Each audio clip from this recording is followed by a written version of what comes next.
My daughter called me on my 72nd birthday to tell me she couldn't make it. She was renovating her kitchen. Not sick, not in an accident, not stranded somewhere without a ride. She was choosing between quartz and granite countertops while I sat at a table at the Keg with a reservation for 6 and only 2 people in the chairs. My husband Lawrence and my neighbor Gail. That was it. I had made the reservation 3 weeks in advance. I had called each of my children personally. Not a group text, not an email. I picked up the phone the way my mother taught me, the way you do when something matters. My daughter, my son-in-law. I told them the date. I confirmed the time. I said it would mean a lot to me. And on the night of my 72nd birthday, Lawrence and Gail watched me try to smile over a glass of Pinot Noir while the waitress quietly removed the extra place settings one by one. I counted them as she took them away. 4, 5, 6. Each plate made a small sound against her arm. I didn't say anything. Lawrence squeezed my hand under the table. That was 3 years before he died. I need to go back further because none of this started at that birthday dinner. That dinner was just the first time I could no longer pretend I hadn't noticed. Lawrence and I raised 3 children in our house in Burlington, Ontario. A real house, 4 bedrooms, a backyard big enough for a rink in the winter. The kind of neighborhood where you knew people's names and they knew yours. We weren't wealthy. Lawrence drove a delivery truck for most of his working life. I did bookkeeping part-time from home when the kids were small, then full-time at a dental office once they were in school. We saved carefully. We didn't take lavish vacations. We drove our cars until the wheels nearly fell off. What we had, we gave to our children. Our oldest, my son, was the first to leave home. He moved to Calgary for work when he was 24 and never really came back. Not in the way you hope for. He married a woman I've met perhaps a dozen times in 15 years. They have 2 daughters I know mostly through photos on Facebook that his wife posts without tagging me. When he calls, which is maybe once a month, the conversation lasts about 8 minutes. He asks how I am. I say fine. I ask how the girls are. He says good, and then he says he has to run. My middle child, my daughter, stayed in Ontario, Oakville. 25 minutes from Burlington if you take the QEW. You would think that means something. It does not mean what you think it means. She's the one who called about the kitchen renovation on my birthday. She's the one who, 2 Christmases ago, arrived at my house on the 27th instead of the 25th because her in-laws were in Collingwood and it made more sense logistically. She brought a poinsettia and a gift card to Chapters. She stayed for 1 hour and 40 minutes. I know because I watched the clock after she kissed my cheek and said she'd call me soon. She didn't call for 3 weeks. My youngest, my other son, is the one who always had an excuse that sounded almost reasonable. A shift at work. His back was bothering him, the weather, traffic on the 401. His excuses were like the ones you hear from someone who's practiced them, who's said them so many times they've started to believe them. I used to let them pass. I'd say, oh, of course, don't worry about it. We'll get together another time. We always said another time. What I want to know, what I've asked myself more times than I can count, lying awake in the house that now feels 3 sizes too big, is when did it start? Was there a moment, a month, a year, or did it happen the way water erodes stone, so slowly you don't notice until one morning you reach out and the stone is just gone? I don't know. I genuinely don't know. Lawrence got his diagnosis in the spring. Pancreatic cancer, stage 3. The doctor in Hamilton used words I had to write down on the notepad so I could look them up later. I sat in that office chair beside my husband and I held the notepad in my lap, and I wrote down the words and my handwriting was very neat. I remember thinking, my handwriting is very neat right now. We told the children that evening. I called each of them separately, the same way I'd called about the birthday dinner, the same way I always tried to do things properly. My son in Calgary said, "That's awful, Mom." He said he'd try to come out when he could. He said things were really busy at work, but he'd see what he could do. My daughter cried on the phone, which surprised me, because I hadn't cried yet myself. She said she'd be there. She said she'd help. My youngest went quiet for a long moment and then said, "Okay, just okay." What followed was 8 months. 8 months of chemotherapy. 8 months of appointments at the Juravinsky Cancer Center. 8 months of me driving Lawrence to Hamilton and sitting in waiting rooms reading the same magazines over and over without taking in a single word. 8 months of cooking food he couldn't really eat, of learning what helped with the nausea, of sleeping with one ear always open. My daughter came twice in those 8 months. 2 visits. The first time she came and stayed for a weekend, and I was grateful, and I told her I was grateful, and I meant it. The second time she came, she brought a casserole and a dish she clearly wanted back because she texted me about it 2 days later. My son in Calgary did not come at all until the end. He came for the last week. He sat in the hospital room and scrolled his phone when he thought I wasn't looking. I was always looking. My youngest came more often than the others. I'll give him that. But when he came, he needed things. He needed to borrow money for a car repair, then for rent, then for something he was vague about, that I didn't press him on because Lawrence was down the hall in a hospital bed, and I did not have the reserves to press him on anything. I gave him the money. Of course I gave him the money. He's my child. Lawrence died on a Tuesday in November. It was early morning, just past 5, the kind of quiet that only happens at that hour. I was holding his hand. He had not spoken in 2 days, but I talked to him anyway, the way the nurses said you should, because hearing is the last thing to go. I told him about the cardinals that had been coming to the feeder in the backyard. I told him I'd planted the tulip bulbs he'd been asking me to get to for 2 years. I told him he had been a good husband. He was. He was a very good husband. The funeral was held at our church in Burlington. People came. Colleagues of Lawrence's from his years with the company, neighbors, people from our congregation, old friends. The church was more than half full, and I was grateful for every single person in those pews. That grief shared around a room feels different from grief carried alone. I know that now in a way I didn't before. My children were there, all 3 of them, together in the same row for the first time in years. My son had flown in from Calgary. My daughter sat beside him. My youngest was on the end. They looked like a family. I kept looking over at them and thinking, there they are. There are my children. We are all together. We had a reception at the house afterwards. People brought food the way they do.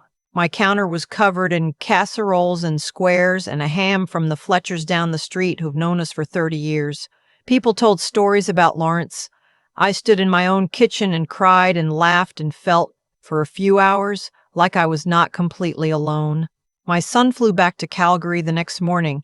My daughter said she'd call me that week. She called the following Thursday, a 10-minute check-in. She had to get the kids to hockey. My youngest was back in his apartment across the city. In the months that followed, I learned what alone actually means, not the word. I knew the word. I knew the word. I mean the weight of it. The way a house sounds different when you're the only one breathing in it. The way Sunday afternoons become something to get through rather than something to enjoy. Lawrence and I used to do the crossword on Sundays. We were bad at it, honestly, both of us. But we'd sit at the kitchen table with our coffee and argue cheerfully about whether 13 across was a kind of bird or a kind of boat. I started doing the crossword alone. I was worse at it without him. 6 months after Lawrence died, I organized a memorial. Not a funeral. We'd had the funeral. This was something smaller, something more intentional. I wanted to gather the people who had loved him and spend an evening remembering him properly. I booked a room at a community center in Burlington. I ordered food. I made a small display of photographs. Lawrence on our wedding day. Lawrence in the backyard with the kids when they were small. Lawrence at the lake the summer before he got sick, squinting into the sun and grinning at whoever was behind the camera. I sent invitations. Real invitations printed on cardstock mailed with actual stamps. I sent them to family and friends and former colleagues. I rented enough chairs for 40 people. 38 of those chairs were empty when the evening was over. My neighbor Gail came. Her husband Ray came. One of Lawrence's old colleagues, a man named Barry who drove 2 hours from Kitchener, came. He shook my hand and said Lawrence was the finest man he'd ever worked alongside, and I had to look at the wall for a moment. That was it. 4 people in a room with 40 chairs and a table of food and a display of photographs that nobody looked at. My daughter had texted me that morning. Something had come up with the renovation. The contractor had a scheduling conflict, and it was the only time he could do the tile work in the master bath. She was sorry. She'd make it up to me. My son in Calgary had known about the date for 3 weeks. He sent a card, a sympathy card, the kind with a generic verse inside, and wrote, "Thinking of you, Mom. Give my love to everyone." My youngest had confirmed twice that he would be there. He called at 6:15, 15 minutes after the memorial was supposed to start, to say his car wouldn't start and he didn't have enough on his credit card for a cab. He asked if I could send him money through e-transfer so he could get there. I sat with the phone in my hand for a long moment. I looked at the 38 empty chairs. I did not send the money. I put the phone in my purse and I went and sat with Gail and Ray and Barry. We ate the food I'd ordered.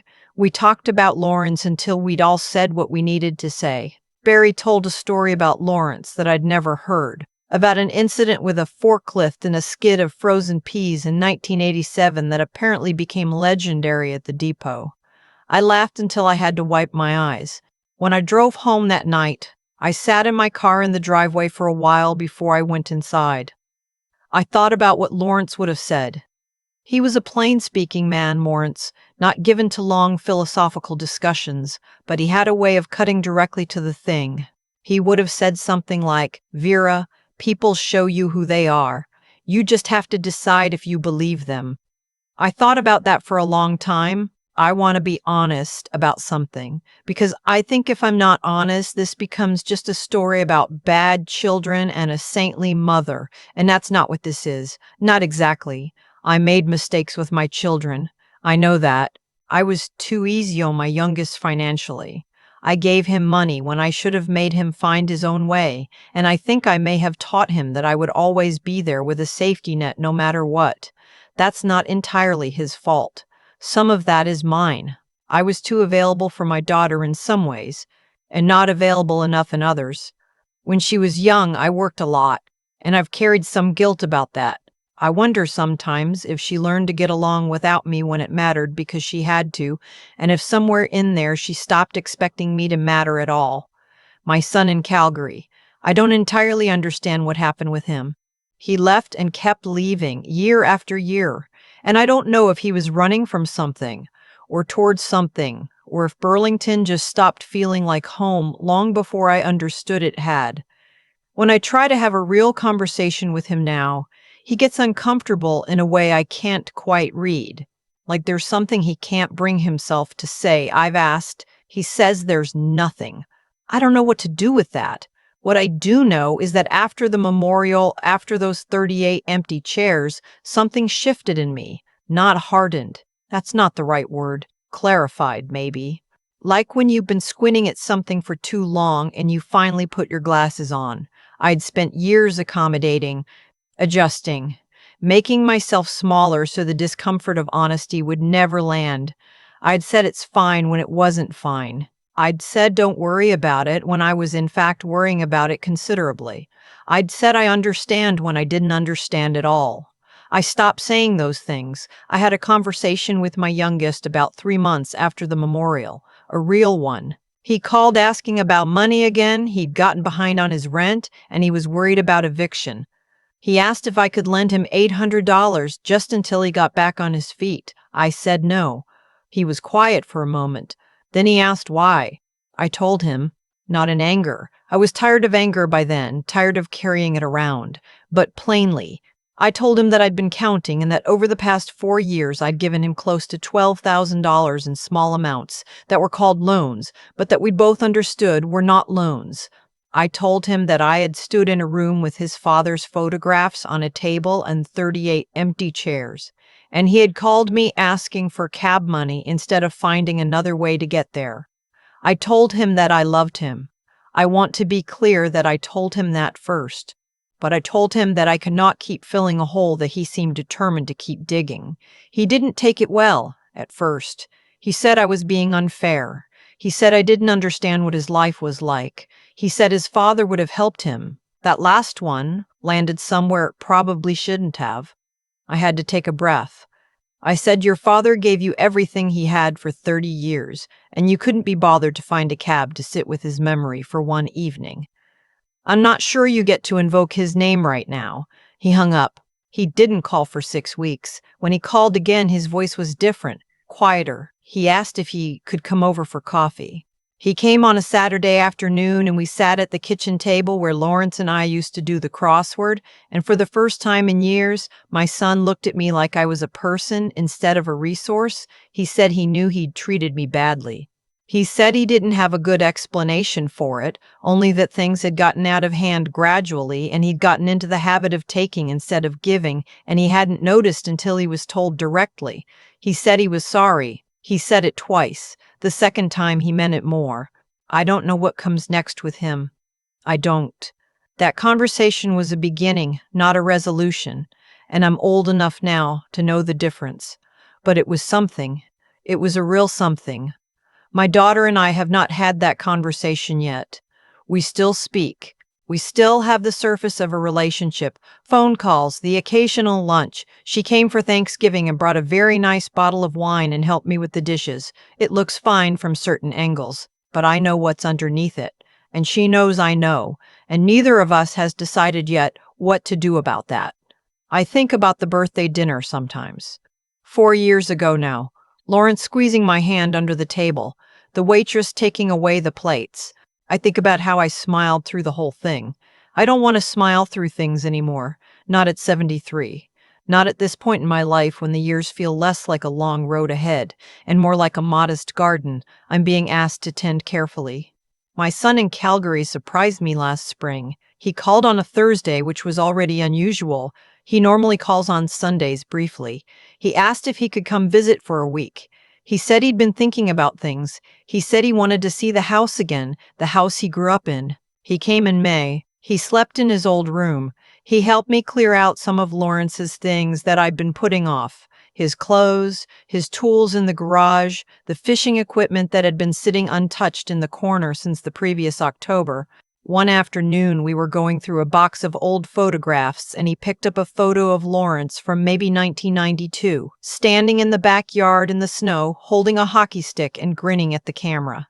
My son looked at that photo for a long time. Then he said, "I didn't come home enough when he was sick.